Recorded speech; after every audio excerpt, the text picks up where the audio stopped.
দোজখের মালিক আল্লাহ, বেহেশতের মালিক আল্লাহ, এই পৃথিবীর মালিক আল্লাহ, কাবার মালিক আল্লাহ। শিরকি করা হচ্ছে না। যার মালিক আল্লাহ, যার অধিকার শুধু আল্লাহর একমাত্র, সবকিছুর অধিকার উপরে। লা ইলাহা ইল্লাল্লাহ, আল্লাহ ছাড়া কোনো ইলাহ নেই, আল্লাহ ছাড়া কোনো মাবুদ নেই। এই কারণে আদম আলাইহিস সালামের কালেমা লা ইলাহা ইল্লাল্লাহ, ইব্রাহিমের কালেমা ছিল লা ইলাহা ইল্লাল্লাহ, মুসার কালেমা ছিল লা ইলাহা ইল্লাল্লাহ, ঈসার কালেমা লা ইলাহা ইল্লাল্লাহ, ইব্রাহিমের কালেমা লা ইলাহা ইল্লাল্লাহ, ইসমাঈলের কালেমা লা ইলাহা ইল্লাল্লাহ, ইসহাকের কালেমা লা ইলাহা ইল্লাল্লাহ, নূহের কালেমা লা ইলাহা ইল্লাল্লাহ, হুদের কালেমা লা ইলাহা ইল্লাল্লাহ, শুআয়বের কালেমা লা ইলাহা ইল্লাল্লাহ, নবী মুহাম্মদ রাসূলুল্লাহ সাল্লাল্লাহু আলাইহি ওয়াসাল্লামের কালেমা লা ইলাহা ইল্লাল্লাহ। সমস্ত উম্মতের কালেমা লা ইলাহা ইল্লাল্লাহ, কিয়ামত পর্যন্ত যত মানুষ ঈমানদার দাবি করবে তাদের কালেমা লা ইলাহা ইল্লাল্লাহ। আল্লাহ ছাড়া কারো আনুগত্য চলবে না। লা ইলাহা, কোন ইলাহ নেই। প্রথমে বর্জন, সব মাবুদদেরকে বর্জন করা হয়েছে। মাবুদ কাকে বলে? যার নির্দেশ পালন করা হয় তাকে মাবুদ বলা হয়, যার হুকুম মেনে চলা হয় তাকে মাবুদ বলা হয়। যারা আল্লাহর আইনের পরিবর্তে কোন সরকারের বিধান মানে তাদের মাবুদ ফিরআউনের মতো সরকার হয়ে যায়। ফিরআউন আসমানের আল্লাহ দাবি করে নাই, ফিরআউন গোটা জমিনের আল্লাহ দাবি করে নাই। ফিরআউন দাবি করেছিল এই মিশর ভূখণ্ডে আমার সার্বভৌমত্ব চলবে, আমার প্রমাণ চলবে। এই অর্থে ফিরআউন আল্লাহ দাবি করেছিল, নতুবা আসমানের আল্লাহ ফিরআউন নিজেও স্বীকার করত। কোরআন পরিষ্কার বলছে, ওয়াকালাল মালাউ মিন কওমি ফিরআউনা আতাদারু মূসা ওয়া কওমাহু লিইফসিদু ফিল আরদি ওয়া ইয়াদরাকা ওয়া আলিহাতাকা। তুমি কি মূসাকে, ফিরআউনের মন্ত্রীবর্গ ফিরআউনকে বলল, তুমি কি মূসাকে এবং তার জাতিকে এই সুযোগ দিবে যে তারা জমিনে ফিতনা ফাসাদ করবে আর তোমাকে এবং তোমার আল্লাহদেরকে বর্জন করবে? লক্ষণীয় বিষয়, তোমাকে এবং তোমার আল্লাহদেরকে বর্জন করবে। তাহলে বোঝা গেল ফিরআউনও আল্লাহ বিশ্বাস করত। তাহলে সে নিজে কি হচ্ছে আল্লাহ দাবি করেছিল? তার মানে হচ্ছে মিশর ভূখণ্ডে কেবলমাত্র আমার ইলাহ, আমার প্রভুত্ব চলবে, আমার সার্বভৌমত্ব চলবে এবং মিশর ভূখণ্ডে আমার প্রমাণ চলবে। এই অর্থে সে আল্লাহ এবং রব দাবি করেছে। কোরআন বলছে, ফিরআউন ঘোষণা করলো মা আলিমতু মিন ইলাহিন গায়রি, এই আমি ছাড়া আর কোন আল্লাহ আছে আমি জানি না। আর আয়াতে বলা হয়েছে, ফিরআউন লোকদেরকে বলে দিল, লাইন ইত্তাখাযতা ইলাহান গায়রি, আমি ছাড়া অন্য কাউকে যদি আল্লাহ হিসেবে মানো, লাজাআলান্নাকা মিনাল মাসজুনিন, আমি তোমাদেরকে জেলে ঢুকিয়ে দেব। এখানে রব দাবি করে আল্লাহ দাবি করেছে। কোরআনের সূরা নাজিয়াতের মধ্যে আবার রব দাবি করেছে। কোরআন বলতে ফিরআউন ফাহাশারা ফানাদা, সে তার দেশের সমস্ত জনগণকে ঐক্যবদ্ধ করলো, এক মাঠে জড়ো করলো, হাসর করলো, জড়ো করলো। ফানাদা, অতঃপর সে বলিষ্ঠ কণ্ঠে ঘোষণা করলো, আনা রব্বুকুমুল আলা, আমি তোমাদের প্রধান রব। কি অর্থে রবের? রব মানে হচ্ছে আইন বিধানদাতা, মানে হচ্ছে ফিরআউন জাতিকে জানিয়ে দিল, এই মিশর ভূখণ্ডে আমি কেবলমাত্র তোমাদের রব, আমি ছাড়া এখানে আর কারো আইন বিধান চলবে না। পরিষ্কার ভাবে বোঝা যাচ্ছে, যারা বর্তমান বিশ্বের মুসলিম দেশগুলোর শাসক হয়ে নিজেরা দাবি করে জনগণ সার্বভৌম ক্ষমতার মালিক, তারা নিজেদেরকে আল্লাহ বানিয়েছে। এরপরে যখন বলে আইন বিধান রচনা করার ক্ষমতা তাদেরই হাতে আছে, তখন তারা নিজেদেরকে রব বানিয়েছে। বিশ্বাস না করলে এই মুসলিম দেশ নামধারী অমুসলিম দেশের শাসকদের সংবিধানগুলো দেখুন। বাংলাদেশ তার ব্যতিক্রম নয়। বাংলাদেশের সংবিধানের সাথে একে লেখা রয়েছে, প্রজাতন্ত্রের সকল ক্ষমতার মালিক জনগণ। আর কোরআনের সূরা আলে ইমরানের 26 নম্বর আয়াতে বলা হয়েছে, কুলিল্লাহুম্মা মালিকাল মুলক, বড় সমস্ত ক্ষমতার মালিক আল্লাহ। সুতরাং যারা আল্লাহর ক্ষমতার পরিবর্তে জনগণের ক্ষমতায় বিশ্বাসী, তারা যত লা ইলাহা ইল্লাল্লাহ পড়ুক না কেন, তারা ফিরআউনের মতো মুশরিক এবং শিরক করেছে। এমনি ভাবে সাথে 2 ধারায় বলা হয়েছে, এই সংবিধান দেশের সর্বোচ্চ আইন, অন্য আইনের যতখানি এর সাথে অসামঞ্জস্যশীল, ওই আইনের ততখানি বাতিল হবে। এটাকে বিশ্বাস করে যারা কোরআনের আয়াতগুলোকে, সাংঘর্ষিক আয়াতগুলোকে বাতিল করে নিজেরা মন গড়া আইন তৈরি করেছে, চোরের হাত কাটার বিধান বাতিল করে শাস্তির বিধান দিয়েছে, জেনার বিচার আইন বাতিল করে অন্য শাস্তি নির্ধারণ করেছে, সম্পত্তির আইন বাতিল করে অন্য আইন রচনা করেছে, পর্দার আইন বাতিল করে ভিন্ন আইন চালু করতে যাচ্ছে, তারা আর তাই হোক না কেন মুসলিম হতে পারে না।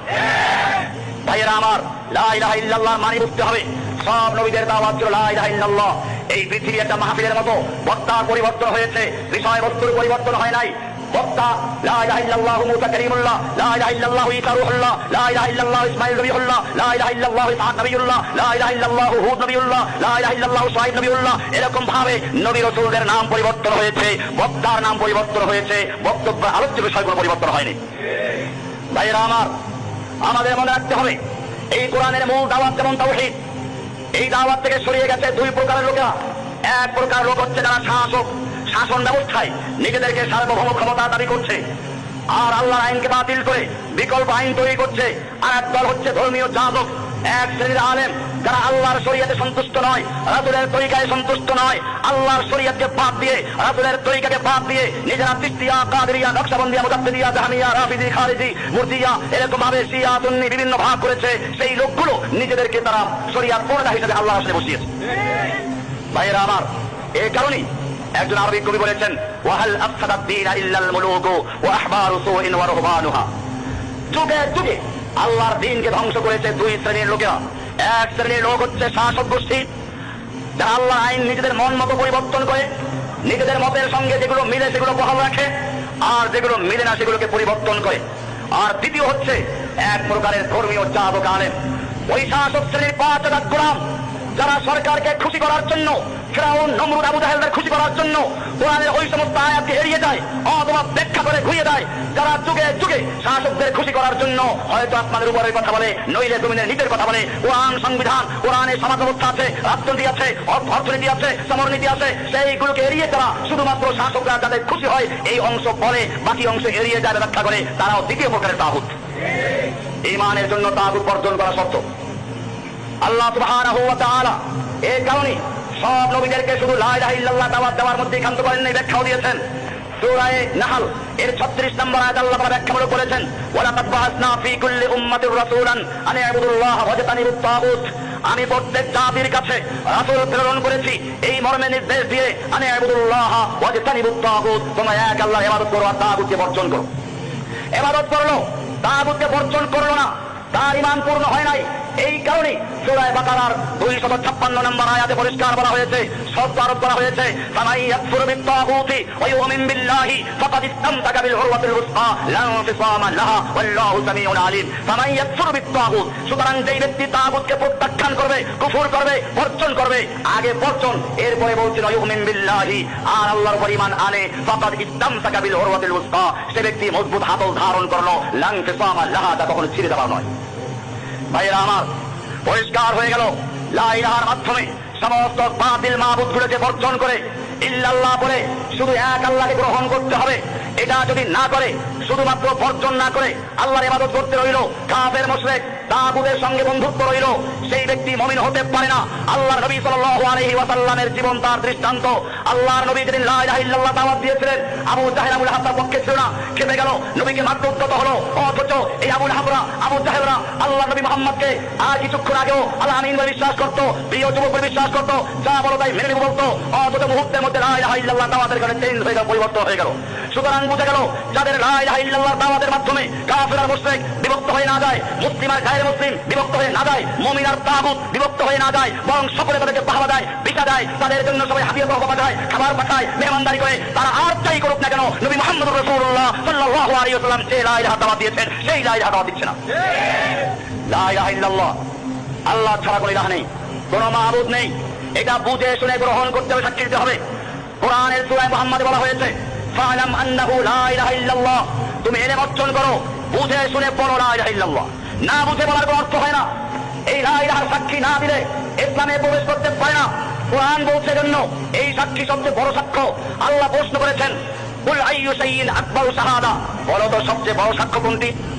আজকে যদি এই দেশের মুসলিমদের জিজ্ঞেস করা হয়, বলো তো বড় সাক্ষ্য কোনটি, কয়জন মুসলিম বলতে পারবে? অথচ আল্লাহ নিজে প্রশ্ন করে উত্তর দিয়েছেন। এমনি ভাবে আজকে যদি প্রশ্ন করা হয়, বলো তো এমন কি সাক্ষ্য রয়েছে যে সাক্ষ্য আল্লাহ নিজে দিয়েছেন, সমস্ত ফেরেশতারা দিয়েছে, সমস্ত উলুল আমর জ্ঞানীরা দিয়েছেন, আল্লাহ তাআলা কোরআনে বলে দিয়েছেন, শাহিদাল্লাহু আন্নাহু লা ইলাহা ইল্লা হুয়া ওয়াল মালায়েকাতু ওয়া উলুল ইলমি কায়িমান বিল কিসতি আন্নাহু লা ইলাহা ইল্লা হু। পরিষ্কার হয়ে গেল, কোরআনে যেই সাক্ষ্যকে সবচেয়ে বড় সাক্ষ্য বলা হয়েছে, কোরআনে যেই সাক্ষ্যকে আল্লাহর সাক্ষ্য বলা হয়েছে, যেই সাক্ষ্য স্বয়ং আল্লাহ দিয়েছেন, যেই সাক্ষ্য সমস্ত মালায়েকা দিয়েছেন, যেই সাক্ষ্য সমস্ত উলুল ইলম দিবে, সেই সাক্ষ্য আর কোনো সাক্ষ্য নয়, সেই সাক্ষ্য হচ্ছে লা ইলাহা ইল্লাল্লাহ। সাক্ষী দিয়েছি, বুঝে শুনে দিয়েছি, না বুঝে। ভাইরা আমার, আপনি আদালতে গেলেন, জজ আপনাকে জিজ্ঞেস করলো আপনি কে? আপনি বলেন আমি খুনের মামলার সাক্ষী। জজ সাহেব জিজ্ঞেস করলেন বলুন কে খুন করেছে? আপনি বলেন জানি না। কাকে খুন করেছে? তাও জানি না। কি দিয়ে খুন করলো? তাও জানি না। কেন খুন করলো? তাও জানি না। এবারে জজ কি বলবে? জজ বলে পুলিশকে, দেখো মাথা ঠিক আছে কিনা, যদি মাথা ঠিক থাকে তাহলে জেলখানায় পাঠাও, হাজবানি করার জন্য এসেছে, আর মাথা ঠিক না থাকলে পাবনা পাঠাও, মাথা ঠিক করে আনো। বুঝে গেল দুনিয়ার আদালতেও না বুঝে সাক্ষী দেওয়া যায় না। তাহলে যেই সাক্ষ্য কোরআন সবচেয়ে বড় সাক্ষ্য বলেছে, যেই সাক্ষ্য আল্লাহ নিজে দিয়েছেন, সেই সাক্ষ্য যদি কোনো ব্যক্তি না বুঝে কেবল পাখির মতো লা ইলাহা ইল্লাল্লাহ পড়ে, সেই ব্যক্তি আর যাই হোক না কেন মুসলিম হতে পারে না। বুঝে শুনে সাক্ষী দিতে হবে। ভাইয়েরা আমার, বুঝে শুনে সাক্ষী দিলেও তবে কবুল করতে হবে। বিয়ার মসজিদে পর্যন্ত ছেলে বলল মেয়ের অলিকে আমি ওকে বিয়ে করলাম, এটা যদি অলি না কবুল করে, মেয়ে কবুল না করে, বিয়ে হবে? কারণ এটা বিয়াদবি। কবুল করা ছাড়া না গঠিত হয়, তাহলে ইসলামের মতো গুরুত্বপূর্ণ জিনিস কবুল করা ছাড়া হতে পারে না। আপনি কবে ইসলাম গ্রহণ করেছেন বলুন? কবে কবুল করেছেন? বাপ দাদা মুসলমান। ডাক্তারের ছেলে লেখাপড়া না করলে ডাক্তার হতে পারে না, ইঞ্জিনিয়ারের ছেলে লেখাপড়া না করলে ইঞ্জিনিয়ার হতে পারে না। ঠিক তেমনি ভাবে মুসলমানের ছেলে ইসলামকে বুঝে শুনে কবুল না করা পর্যন্ত মুসলমান হতে পারে না।